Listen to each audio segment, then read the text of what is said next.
इस बुलेटिन के प्रायोजक हैं जोधपुर स्वीट्स एंड कचौरी। सांसद दुष्यंत सिंह का मनाया जन्मदिन। 48 के हुए लोकप्रिय सांसद। झालावाड़ 12 लोकप्रिय सांसद राजा दुष्यंत सिंह का 48वां जन्मदिन भाजपा कार्यकर्ताओं ने बड़ी ही सादगी से मनाया। जहां विधायक कालूराम मेघवाल व मंडल अध्यक्ष सुनील दीक्षित की अगुवाई में कार्यकर्ताओं ने साई गौशाला में जाकर सवा मणि, दलिया, गुड़, सोयाबीन तेल, आयुर्वेद दवाइयों और हरा चारा गायों को खिलाकर तथा केक काटकर उन्हें उनके स्वास्थ्य व दीर्घायु जीवन के लिए गौ माता से प्रार्थना की। इस अवसर पर विधायक कालूराम मेघवाल द्वारा विधायक कोष से गौशाला बाउंड्री वाल के लिए 5 लाख रुपए की घोषणा भी की गई, जबकि विधायक मेघवाल पूर्व में भी बाउंड्री वाल की घोषणा कर चुके थे। इस बार उन्होंने आगे रहकर अपनी इस घोषणा को दोहराया। वहीं सभी कार्यकर्ताओं ने जन्मदिन पर उन्हें शुभकामनाएं देते हुए उनके स्वस्थ व दीर्घायु जीवन की कामना की। वहीं दूसरी ओर भवानी मंडी पंचायत समिति में प्रधान सुल्तान सिंह चौहान ने भी पंचायत समिति में लोकप्रिय सांसद दुष्यंत सिंह का जन्मदिन केक काट व दूसरे का मुंह मीठा करके मनाया गया। इस दौरान कार्यक्रम में विधायक कालूराम मेघवाल, पूर्व जिला प्रमुख मान सिंह भगवतीपुरा, भाजपा नेता दिनेश जैन करामल, भवानी मंडी पंचायत समिति प्रधान सुल्तान सिंह चौहान, मंडल अध्यक्ष आदिश्याम गुप्ता, कमलेश चतुर्वेदी, मंडल अध्यक्ष सुनील दीक्षित, पूर्व पालिका अध्यक्ष रामलाल गुर्जर, पूर्व पालिका अध्यक्ष पिंकी गुर्जर, पूर्व उपाध्यक्ष विनय पौरवाल, जिला मंत्री इंद्रापाल, पंडित दीनदयाल उपाध्याय मंच प्रदेश अध्यक्ष नईश माधवानी, मंडल महामंत्री राजकुमार गुप्ता, समीर खान, अमित चतुर्वेदी, युवा मोर्चा मंडल अध्यक्ष संदीप पौरवाल, एससी मोर्चा मंडल अध्यक्ष रामेश्वर रंगीला, अल्पसंख्यक मोर्चा अध्यक्ष आफ्ताब चौधरी, भाजपा मंडल मंत्री श्वेता मेहरा, ब्रजमोहन धारीवाल, दुर्गाशंकर यादव, पार्षद सुगना गुर्जर सहित बड़ी संख्या में भाजपा कार्यकर्ता मौजूद थे। भवानी मंडी से सुरेश कुमार वर्मा की रिपोर्ट। आज किस तरह का प्रोग्राम ये गौशाला में आयोजित किया गया? आज हमारे डग विधानसभा में, पूरी विधानसभा में क्या पूरे जिले में हमारे सम्मानीय राजा साहब दुष्यंत सिंह जी का जन्मदिन मनाया जा रहा है। जगह जगह कहीं फल वितरण करके, कहीं कंबल वितरण करके, कहीं गायों को चारा खिला के सोशल डिस्टेंसिंग के हिसाब से पूरे जिले में धूमधाम से राजा साहब का जन्म मनाया जा रहा है। मैं भगवान से प्रार्थना करता हूँ कि हमारे राजा साहब को लंबी उम्र दे, दीर्घायु दे, और मैं सभी क्षेत्रवासियों को राजा साहब के जन्मदिन को बहुत बहुत हार्दिक बधाई और धन्यवाद देना चाहता हूँ। किस तरह का आयोजन किया गया गौशाला में? गौशाला में जगह जगह हमने गायों को चारा खिलाए हैं, इनका खली खिलाई है, सवा मणि की खली बनाई है, और गायों की हमने पूजा करी है, आरती उतारी है। और गौ माता का यह भवानी मंडी में एक ऐसी गौशाला है जहाँ लंगड़ी टूटी जो बीमार गायों का इलाज होता है। मैं कस्बे वासियों को, भवानी मंडी के नगर वासियों को भी धन्यवाद देना चाहता हूँ कि जहाँ भी गाय पड़ी मिले इनको उनका इलाज करते हैं। पूरे क्षेत्र के लोग उसको उठा के लाते हैं और गौ माता की सेवा करते हैं। तो हम चाहते हैं कि गौ माता आज सड़कों में घूम रही है, तो सभी आम आदमी गौ माता की सेवा करें और गौ माता की अच्छी तरह से पालें। और ये राजा साहब के जन्मदिन दिवस पे सभी को सीख मिलनी चाहिए कि जिसका भी जन्मदिन मनाए तो गौशाला में जाके मनाए। गौशाला से इन आप सबका एक तरह से मार्गदर्शन मिला है कि यहाँ बाउंड्री की जरूरत है। तो मैं राजा साहब के जन्म दिवस के उपलक्ष्य में मैं मेरे विधायक फंड से 5 लाख रुपए की घोषणा करता हूँ, और यहाँ मेरे विधायक फंड से 5 लाख की घोषणा से हम यहाँ बाउंड्री वाल बनाएंगे, और जो भी यहाँ समस्या आ रही गायों को समस्या दूर होगी। और मैं डॉक्टर साहब का धन्यवाद देना चाहता हूँ कि आप तन मन धन से गौशाला में आप सेवाएं देते हैं, इसलिए आपको और आपकी टीम को बहुत बहुत धन्यवाद। आप पूरी टीम को धन्यवाद मेरी तरफ से।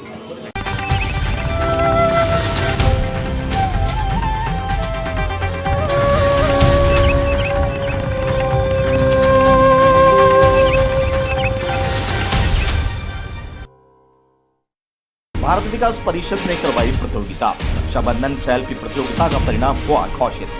भारत विकास परिषद भवानी मंडी द्वारा रक्षाबंधन पर ऑनलाइन रक्षाबंधन सेल्फी प्रतियोगिता का आयोजन किया गया था। इसमें पूरे भवानी मंडी नगर के काफी संख्या में प्रतिभागियों ने प्रतियोगिता में हिस्सा लिया। इसका परिणाम निम्नानुसार है। प्रथम स्थान पर समान मार्क्स होने के कारण 2 प्रतिभागियों को यह पारितोषिक दिया गया, जिसमें प्रियांश एवं प्रियांशी काबरा, द्वितीय ब्रिटानिया एवं नव यादव। वहीं द्वितीय स्थान पर समान मार्क्स होने के कारण 3 प्रतिभागियों को यह पारितोषिक दिया गया, जिसमें आदिक एवं आदिमा बिंदल, रजनी गुप्ता एवं शशांक दलाल, देवेंद्र एवं उषा सुनिक है।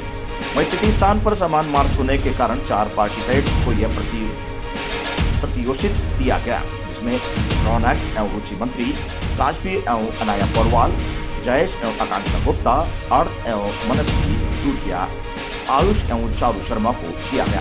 वहीं निर्णायक मंडल में उर्मिला अधीक्षक, शकुन रावत, अंजना खंडेलवाल, राजपुरोहित रहे। प्रतियोगिता के नामांकन अधिक होने के कारण अधिकतम लोगों को अंक समान रहे। ऐसे में सर्वश्रेष्ठ स्तर पर समान अंक वाले सभी प्रथम, द्वितीय, तृतीय प्रतिभागियों को संयुक्त प्रथम, द्वितीय और तृतीय घोषित करके विजेता होने वाले सभी प्रतिभागियों को पारितोषिक दिया जाएगा। वहीं परिषद के अध्यक्ष राजेश खंडेलवाल एवं सचिव रमेश गुप्ता ने बताया कि सभी विजेताओं को आगे समारोह आयोजित करके पुरस्कृत किया जाएगा। सामान्य मंडी से सुरेश कुमार वर्मा की रिपोर्ट।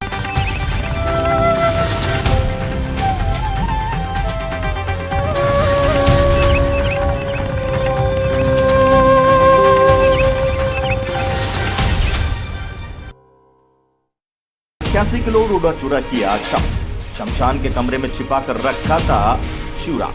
झालावाड़ जिले के कंगदार थाना एसएचओ संजय मीणा ने मुखबिर की सूचना पर अवैध मादक पदार्थ के खिलाफ बड़ी कार्रवाई करते हुए शमशान के स्टोर रूम से 88 किलो डोडा चूरा जब्त करने में सफलता प्राप्त की है। गौरतलब है कि कंगदार थाना क्षेत्र के हसामदी का खेड़ा गांव में शमशान के स्टोर रूम पर अवैध 88 किलो चारा 4 काले कलर के बैग में डोडा चूरा छुपा कर रखा हुआ था। शमशान घाट के कमरे में रखा था, जहां अज्ञात लोगों ने 4 काले बैगों में छिपा कर इसे रखा हुआ था। कंगदार पुलिस ने अज्ञात लोगों के खिलाफ मामला दर्ज कर साथ ही मामले की जांच में जुटी हुई है। कंगदार चौमिला से सुनील निगम की रिपोर्ट। तरह की कार्रवाई है। कल शाम को गश्त के दौरान एक सूचना मिली कि असामदी गांव में एक नया शमशान घाट बना है, जिसका कमरा अमूमन खुला ही पड़ा रहता है, जिसके खिड़की दरवाजे बंद होने पर मुखबिर से सूचना मिली कि कोई बात हो सकती है, एक बार आकर चेक करो। तो जाकर चेक किया, उसके अंदर कुल 4 कट्टों में 88 किलोग्राम डोडा चूरा मिला है। अज्ञात व्यक्तियों के खिलाफ मुकदमा दर्ज कर लिया, टीम गठन कर मुलजिमों की तलाश की जा रही है। ठीक।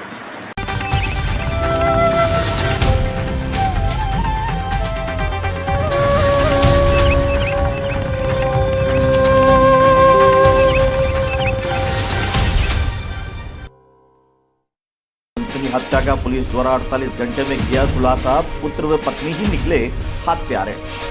जिला पुलिस अधीक्षक डॉक्टर किरण कंग सिद्धू ने जानकारी देते हुए बताया कि हत्या का खुलासा करने के लिए एक टीम गठित की गई थी, जिसमें अतिरिक्त पुलिस अधीक्षक राजेश यादव के निर्देश में सहायक पुलिस अधीक्षक प्रशिक्षु IPS अमित कुमार के सुपरविजन में झालरापाटन थानाधिकारी जितेंद्र सिंह शेखावत व बकानी थानाधिकारी मोहम्मद इब्राहिम की टीम गठित कर अनुसंधान शुरू किया। दौरान अनुसंधान में आसपास में पड़ोसी एवं परिवार के दोनों पुत्र मांगीलाल व तूफान सिंह व 2 पुत्रियां राजबाई व राधाबाई एवं पत्नी सुमित्रा देवी से गहन पूछताछ की तो पूछताछ में पता चला कि मृतक राय सिंह दुष्चैल प्रवृत्ति का था, जो छोटी छोटी बातों पर अपने पुत्र पुत्री एवं पत्नी के साथ गाली गलौज व मारपीट करता था। इन कारणों से मृतक राय सिंह से परिजन काफी दुखी हो गए थे, जिसके चलते 7 दिसंबर को शाम को करीब 6 बजे मृतक राय सिंह घर आया तो देखा गया कि घर पर भैंस बीमार थी, जिस पर मृतक राय सिंह द्वारा अपने पुत्र मांगीलाल तो पत्नी सुमित्रा बाई से गाली गलौज मारपीट की गई। इसके कारण पत्नी व पुत्र रोजना की लड़ाई से निजात पाने के लिए मृतक राय सिंह को नींद आने पर पुत्र मांगीलाल व पत्नी सुमित्रा बाई द्वारा गला दबाकर निर्मम हत्या कर दी गई। पुलिस द्वारा अनुसंधान कर मुलजिम मांगीलाल पुत्र राय सिंह जाति गुजर उम्र 22 निवासी बोरजड़ी व पत्नी सुमित्रा बाई गुजर निवासी बोरजड़ी को गिरफ्तार कर सफलता हासिल की। इस दौरान टीम में जितेंद्र सिंह शेखावत, थानाधिकारी झालरापाटन मोहम्मद इब्राहिम, थानाधिकारी Bakani Raturlal Meena, head constable Jagpat Meena, head constable Sushila, महिला head constable Asharam constable, Ramkesh constable, Ravi Sain constable, Rajendra constable आदि उपस्थित थे। झालरापाटन से रमेश शर्मा की रिपोर्ट। मृतक था वो छोटी छोटी बात पे अपने बच्चों को परेशान करता था, अपने बच्चों को मारता था। बच्चे जो थे उनको ना पढ़ाता लिखाता था, ना कपड़े दिलाता था। इवन नहाने तक की बात को लेकर भी इनके घर में झगड़ा हुआ है कि तुम क्यों नहाते हो, क्या जरूरत है। गाय भैंस बकरियां जब बीमार हो जाती थी इस बात पे अपने बच्चों को मारता था। तो घर वाले बेसिकली उनसे बहुत परेशान थे। और उस दिन भी पर्टिकुलर डे ये हुआ कि उनके अपने लड़के के साथ इसी बात को लेकर झगड़ा हुआ, बच्चे की शायद पिटाई भी की कि कोई भैंस का बच्चा था वो बीमार हो गया। फिर रात को बच्चा उनका जो लड़का था इस बात से तंग आकर उसने अपने पिता की अपनी माता के साथ मिलकर हत्या कर दी। अच्छा, ठीक। इसमें गिरफ्तारी होगी? गिरफ्तारी दोनों मुलजिमों की हो चुकी है। ठीक है।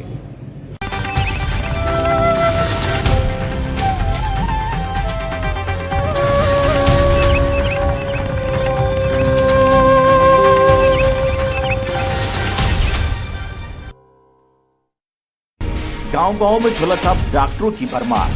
गुमटियां जैसी दुकानों में झोलाछाप डॉक्टर मरीजों का कर रहे हैं इलाज।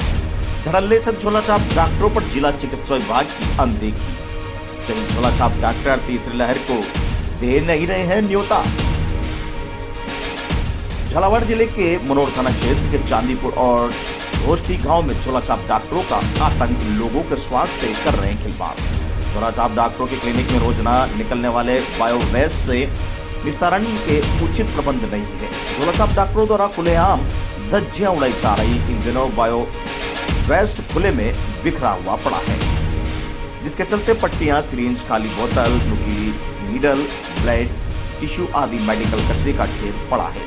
हैरानी की बात तो यह है कि स्वास्थ्य विभाग द्वारा किसी भी स्थिति में बायोमेडिकल वेस्ट को खुले में न फेंकने के सख्त निर्देश दिए गए हैं। निस्तारण में नियम भी तय किए गए हैं। इसके बावजूद झोलाछाप डॉक्टर में इनका पालन नहीं हो पा रहा है। हैरानी की बात तो यह है कि गांव ढाणी में खुलेआम खुले परिसर में खुले में बिखरे बायोवेस्ट कचरे के ढेर में आवारा मवेशी का भी चमवाड़ा लगा रहता है, जो ढेर में मुंह मारते हुए कचरा इधर उधर फैला देते हैं। इन कारण झोलाछाप डॉक्टरों की लापरवाही से आमजन को काफी तकलीफ उठानी पड़ सकती है।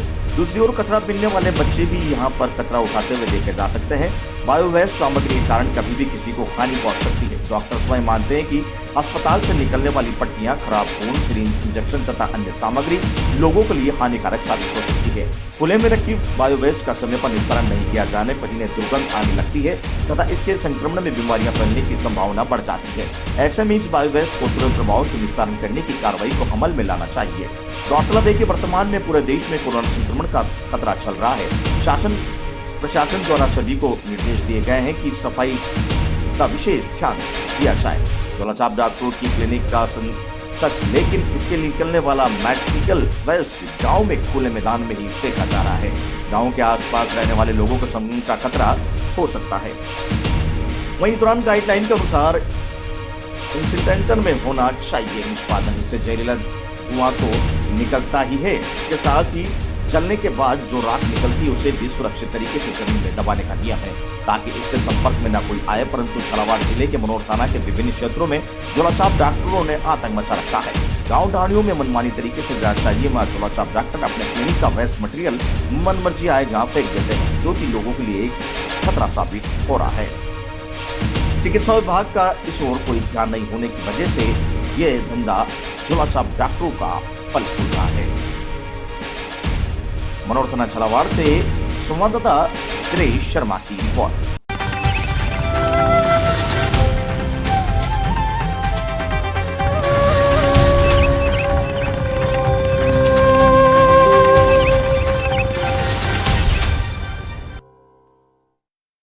हिम्मतगढ़ बांध पर चल रही है चादर, लुफ्त उठाने के लिए लोगों की उमड़ती है भीड़।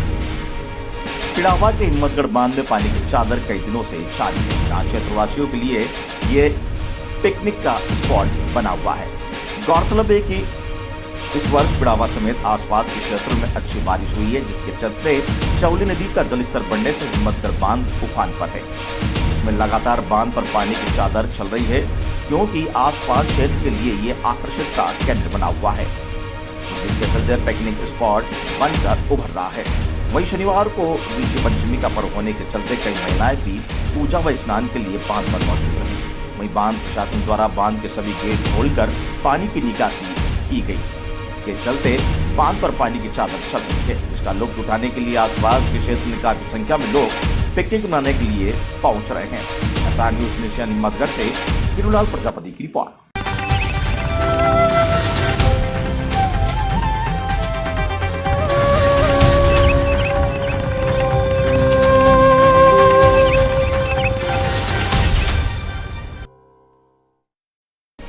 नदी के पुलिया पर पानी की बड़ी आवक। पुलिया पर पानी होने के बाद भी लोग निकलने पर मजबूर। आसपास के क्षेत्र में लगातार हो रही बारिश के चलते मोरुखड़ी बरडिया मार्ग पड़ाव नदी की पुलिया पर पानी की आवक बढ़ गई है।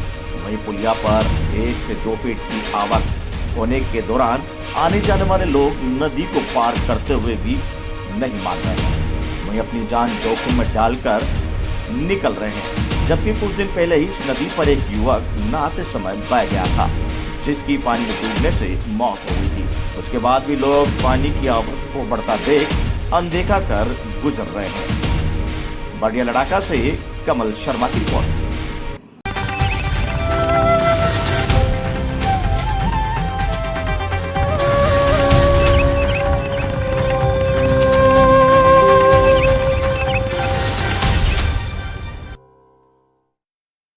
नवागत एसपी ने की प्रेस वार्ता, मंदसौर की व्यवस्था सुधारने के लिए लगाया। नवागत एसपी सुनील कुमार पांडे के द्वारा की गई पत्रकार वार्ता में उन्होंने कहा कि मुझे मंदसौर में ट्रांसफर करके नहीं बल्कि मुझे मंदसौर की व्यवस्था सुधारने के लिए लगाया गया है।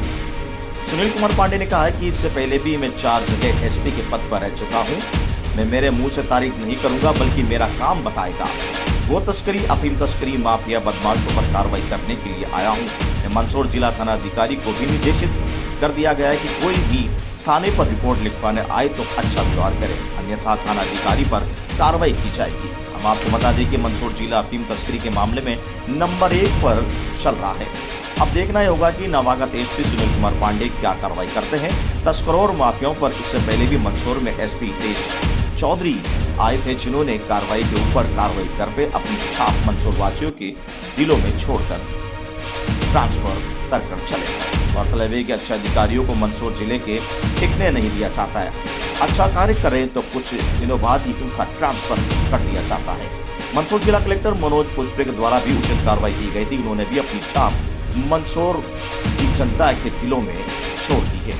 अब नवागत एसपी सुनील कुमार पांडे क्या कार्रवाई करते हैं, क्या अपनी छाप मंदसौर वासियों के बीच में छोड़ते हैं या नहीं, ये देखा जाएगा।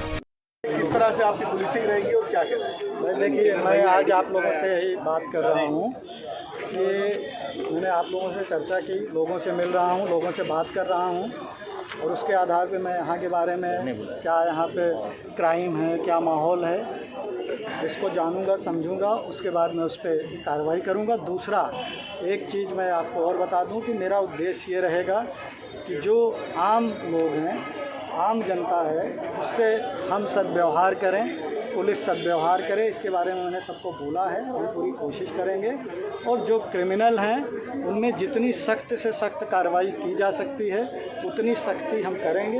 वो कोई भी माफियाओं पर सर किस तरह से ये मैंने बता दिया कि वो जो क्रिमिनल है, किसी भी तरह का माफिया हो सकता है, उस पर जितनी सख्ती हो सकती है मैं जरूर। इस बुलेटिन के प्रायोजक थे जोधपुर स्वीट्स एंड कचौरी।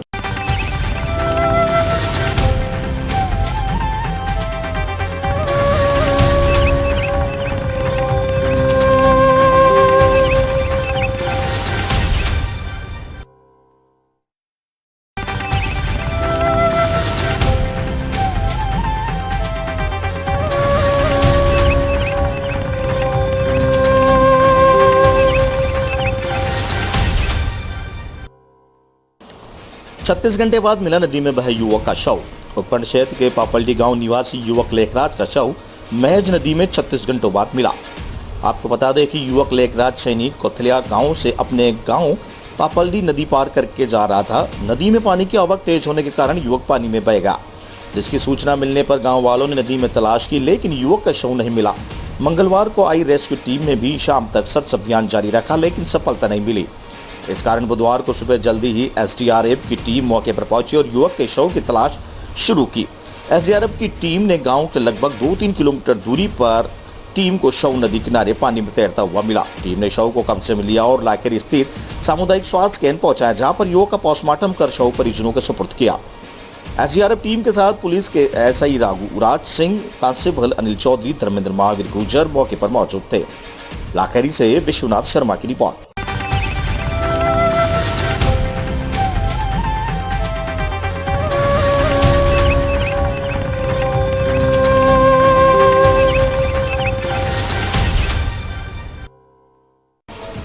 शहर काजी अनवार अहमद ने तकरीर में कहा कि ईद का त्यौहार भाईचारे का पैगाम देता है। गाजी शहर कोटा की तरसपरस्ती में किशोरपुरा ईदगाह में चंद लोगों के साथ ईद उल जुहा की नमाज अदा की गई। कोरोना गाइडलाइन की पालना करते हुए सिर्फ 5-7 लोगों ने नमाज अदा की। नमाज नायब काजी जुबैर अहमद साहब ने अदा कराई।